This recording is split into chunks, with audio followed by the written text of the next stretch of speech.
Okay, we now continue with a perennial theme that was already introduced earlier in the course, and that's the relationship between capitalism, labor, and race.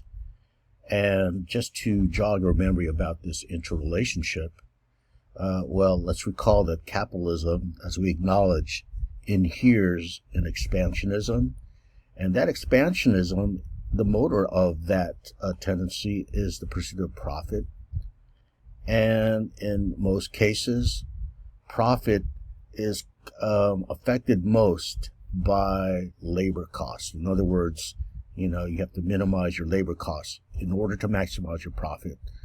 And as that would historically actualize in the United States, it would be sought overseas. That is to say, cheap labor sought overseas. Hence, the notion of ethnic plurality, ethnic diversity. It's not the only way to explain our racial diversity, but it's definitely a major theme in this regard. And now we're going to see how this relationship between capitalism, cheap labor, and race explains the migration of Mexican labor to the United States during the 20th century. By the way, in this slide, here are some illustrations that we will cover. This is a picture of the braceros, and we'll discuss the bracero movement, which was this bilateral agreement between the United States and Mexico for Mexico to send farm workers during World War II through the 1960s. This here happened in Los Angeles. This was a zoot suit riot where a person, young man, Chicano male, was beat up during the riots. And this is something called repatriation during the 1930s, where you see around 450,000 Mexicans repatriated from the United States to Mexico. And this illustration here is an early photo of East LA and Boyle Heights, where, as we'll discuss, many Mexicans would end up settling once they moved from the rural areas to the urban areas, in this case, Los Angeles. So let's begin by first acknowledging this, that much of the U.S. West, as we know today, used to belong to Mexico. There was a war between the United States and Mexico, fought during the 1840s. It was about a territorial dispute that occurred in Texas. But the long story short here is the United States did win that war against Mexico. And with the treaty negotiations that occurred with the end of hostilities, and by the way, this is the Treaty of Guadalupe Hidalgo in 1848. Mexico was forced to cede so much land. In fact, this is really the biggest land grab in U.S. history, larger than the earlier Louisiana Purchase. As you can see, practically all of California, Nevada, Arizona, and then parts of Wyoming, Colorado, and New Mexico became official U.S. territory, and they would, of course, eventually become states.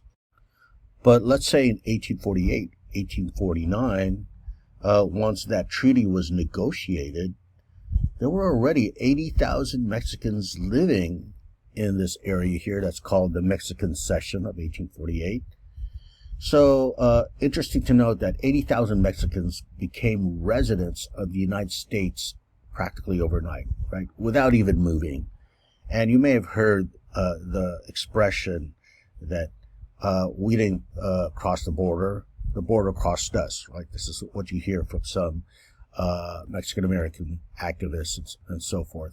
This is what really they're talking about, right? When the United States gained this land that used to belong to Mexico, and yet you had Mexicans already living here. And literally overnight, right, they become residents of the United States. So what will happen to Mexicans living in this territory? Will they be forced to leave? Well, in the treaty negotiations, it was agreed upon that Mexicans living in what was now U.S. territory were not forced to leave. In fact, they could choose to stay and become U.S. citizens once staying for about a year, if they choose to do so. Or they could migrate south to the new border, which, as you know, is down here, as pretty much as we know it today, with some changes. But they could opt to do that as well. They could move below the border. Okay, so there's no mass deportation that occurred during the 1800s. And yet many did end up migrating south of the new border. Why was this? Because in the successive decades after that, and especially with the influx of American settlers and European immigrants and what have you, you see many of the original Mexicans here being treated as second-class citizens. They were subject to racial discrimination and violence once U.S. settlers came in significant numbers as they moved westward. In fact, many lost claims to their lands in U.S. courts.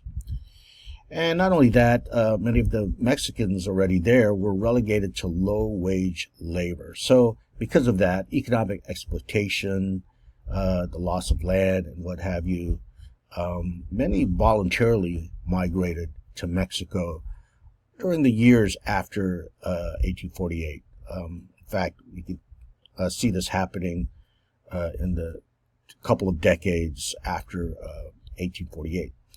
So after the war, the so-called new border between the U.S. and Mexico is basically, with, as I mentioned, some changes, it's basically the same as we know it today, with some additions happening in Arizona, or south of Arizona. Now, once these former Mexican lands became U.S. territories and eventually states, it's important to note that migration between the two countries was very fluid, as noted in the slide here. Okay, it was very fluid and unregulated throughout the 19th and, in fact, the early 20th century. The U.S.-Mexico border, as we know it today, did not exist in one respect. Sure, it existed as a demarcation line, but as we know today, there's massive migration going back and forth. There's passports required or visas required. Not only that, it's controlled and regulated by the Border Patrol. Well, it was not like that during the 19th and early 20th century. There was no passports required, no visas required. It was not militarized, as seen with the Border Patrol, or policed. There's no quote-unquote undocumented immigrants, so to speak, as we know today, because it wasn't regulated.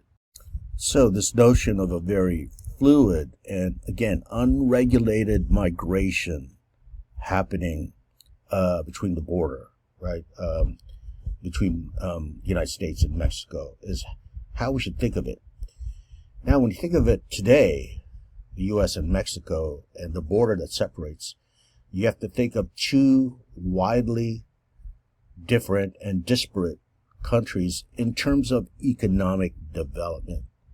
Of course, the United States is a developed nation, one of the most developed nations in the world. And of course, Mexico is a developing nation. So it's almost as if you should think of this land border, and this is a 2,000-mile land border that's shared between the United States and Mexico. You could look at it in terms of economics. This is an economic border. And by the way, think about the border that's shared between the United States and Canada. Okay, that border is not really an economic border. And while there is undocumented migration happening between the border of Canada, or within the border of Canada and the United States, well, it's different from the undocumented immigration occurring between Mexico and the United States. Okay, that's readily apparent. So, again, it's not just a national or even a racial border, it's an economic one. But let's dial back to the early 20th century. As I just mentioned, there was mostly open border crossing, right? Unregulated and very fluid. And moreover, the border areas separating the two countries were relatively unpopulated, especially compared to today. For example, we know Tijuana, right, as a very populated city. But if you go back to 1900, the population of Tijuana was just over 200 residents. So this indicates that very little migration of Mexicans was occurring to the United States. And indeed, according to records, if you look at the span between 1850, right after the Treaty of Guadalupe Hidalgo, and the turn of the 20th century by 1900, in that half a century, only around 13,000 people crossed the U.S.-Mexico border between those years, between those decades. Now compare that with today. The U.S.-Mexico border is the busiest in the entire world. Today, 350 million people cross that border a year. Okay, so that should give you a picture of the difference within, just say, 120 years. So my main point here is that it was unregulated migration.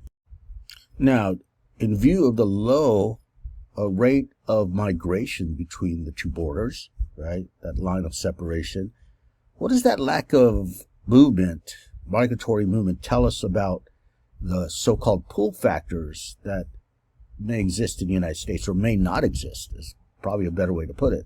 Well, at that time, the job opportunities in the United States were considered less attractive as it would be later, let's say by the 1920s. Why? It's because of the relative economic stability that was happening in Mexico. And this would change by the early 20th century due to a political event, namely the Mexican Revolution that occurs between the years 1910 and 1920.